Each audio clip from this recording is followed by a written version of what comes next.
لسه جديد في الاكسل وعايز تعرف ايه هو الاكسل، لسه ما تعرفش اي حاجه عن الكمبيوتر. تعالى بينا اعلمك ايه هو الاكسل. انا مجدي ماهر وده قناه الجهنم. لو انت جديد في الاكسل ولسه عايز تعرف معلومات عن الاكسل او انت ما تعرفش اي حاجه ايه هو الاكسل، او لسه جايب كمبيوتر جديد، كبير مثلا في السن وعايز تبدا ان انت تطور من نفسك، شايف في مثلا حاجه زي الاكسل او الكلام ده كله، الحلقه دي من الحلقات اللي هي المهمه ليك.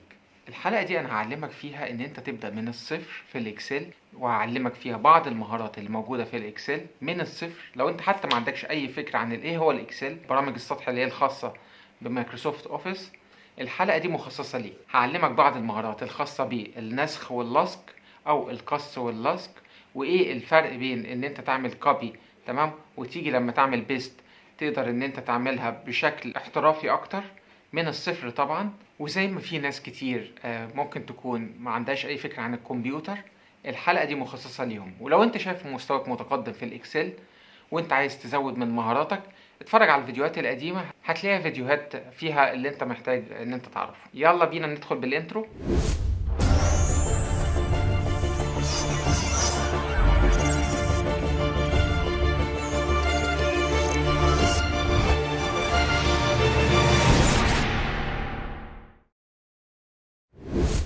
ويلا بينا نبدأ بشرح أول حلقة معانا من السلسلة. وزي ما انتوا شايفين كده، ادي الواجهة بتاعت الاكسل. اول لما بتفتح قائمة ستارت وبعد كده بتدوس على الاكسل هتفتح لحضرتك اللي هي الواجهة دي طبعا اللي هي الفايلات اللي احنا فاتحينها. وممكن من هنا تختار بلانك ورك بوك، تمام، بحيث ان انت تبدأ، او من هنا نيو، او تبدأ تفتح من هنا فايل. لو دوسنا هنا هتلاحظ ان هو فتح لك على طول ملف جديد من الاكسل. وزي ما انتوا شايفين هنا القوائم بتاعتنا: فايل، هوم، انسيرت، بيج لاي اوت، فورمولا، داتا او داتا، ريفيو، فيو، ديفلوبر، هيلب، باور بيفوت، تمام. ودي طبعا زي ما انتوا شايفين دي عبارة عن الشيت الخاص بينا. وده اللي هو الاكسل عبارة عن مجرد اللي هي سيل، اللي هي دي اسمها خلية او سيل، دي اللي احنا بنقدر نكتب فيها، تمام. وبيبدأ هنا مع كل قايمة زي ما انتوا شايفين كده ان هي بتبدأ في اوبشنز، او بتبدأ في اختيارات، مجموعة اختيارات بتظهر تحت كل واحدة فيهم. طبعا انا هنا بستخدم اكسل 2019. كل لما تبدأ ان انت تستخدم اكسل فيرجن احدث، تمام، دي بتمكنك من اوبشنز افضل، وانا قلتها في الحلقات اللي قبل كده. بس خلينا نبدأ مع بعض من البداية خالص. زي ما احنا قلنا ان دي اسمها سيل او خلية، ودي بتقدر تكتب فيها اللي انت عايزه، سواء ان انت بتكتب فيها حروف او ارقام. بسم الله نبدأ. زي ما انتوا شايفين كده، اول حاجة ان انت ممكن تكتب هنا مثلا وليكن رقم 1. هتلاحظ ان هي كتبت لك 1. او مثلا ممكن تكتب اسم زي مجدي، كتبت برضو مجدي، تمام. نيجي بقى بعض الاختيارات، وليكن الجزء ده لو حضرتك دلوقتي عايز تنقل اللي هي الخلية دي اللي موجود فيها 1 وننقلها مثلا هنا، كل اللي حضرتك هتعمله ان حضرتك هتضغط عليها كده وتقوم دايس كات هنا، يعني ان هو بيقص، وتيجي مثلا على الخلية اللي حضرتك عايز تنقل فيها او عايز ان انت تحطها مثلا هنا، وتقوم عامل بيست. هتلاحظ ان هي اتنقلت بكل سهولة. بس الفكرة كلها اني اخدت القيمة من هنا حطيتها هنا. طيب لو حضرتك دلوقتي عايز تاخد كوبي منها او تاخد نسخة منها بدون لما يعني تسيب دي وتاخد نسخة منها، هتعمل ايه؟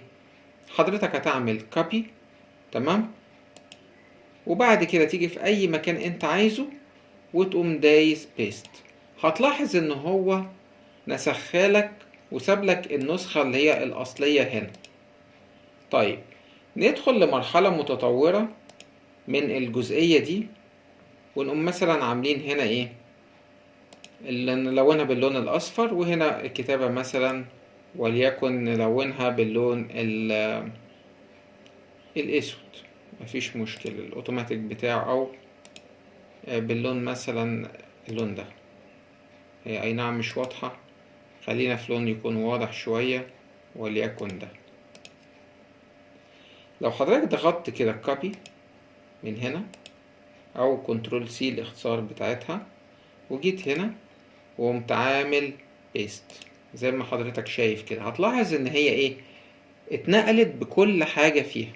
طيب لو حضرتك زي ما انت هنا انت واخد كده كوبي، لو فرضنا ان هي مش متعلم عليها واخدت كوبي تاني مثلا، تمام، وجيت في الجزئية دي وقمت جاي هنا في البيست وقمت دايس هنا واخترت مثلا، لو اخدت بالك بيست اللي هي العادية كنترول بي، تمام، هتلاحظ ان هو نقلها لك عادي.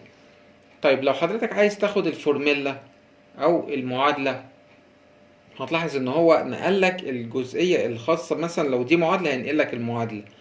طب هنا فورميلا اند نمبر فورماتنج، لاحظ هنا ان هو هياخد لك المعادلة والنمبر فورماتنج، اللي هي لو حضرتك النمبر فورماتنج اللي هي الحاجات دي اسمها نمبر فورماتنج، تمام.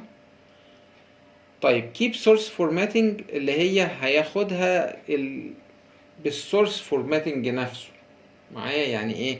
يعني مثلا هي باللون اللي هو الاصفر اللي انتوا شايفينه ده، تمام، او بلاش دي عشان تبقى واضحة شوية معانا، وندوس كوبي هنا وايه، وندوس keep sourcing formatting، تمام، هنا مثلا اهي، بص هو اخد السورس او الفورمات بتاعها. طيب هنا الجزئية لو هنا هتختار مثلا نو بوردر، احنا عايزين نفرق ما بينهم، البوردر اللي هو الجزئية دي، وليكن مثلا ان احنا عملنا لها بوردر اهو زي ما انتوا شايفين اهو، في بوردر اهو، ممكن نكبره بس شوية عشان يبقى ايه ملحوظ.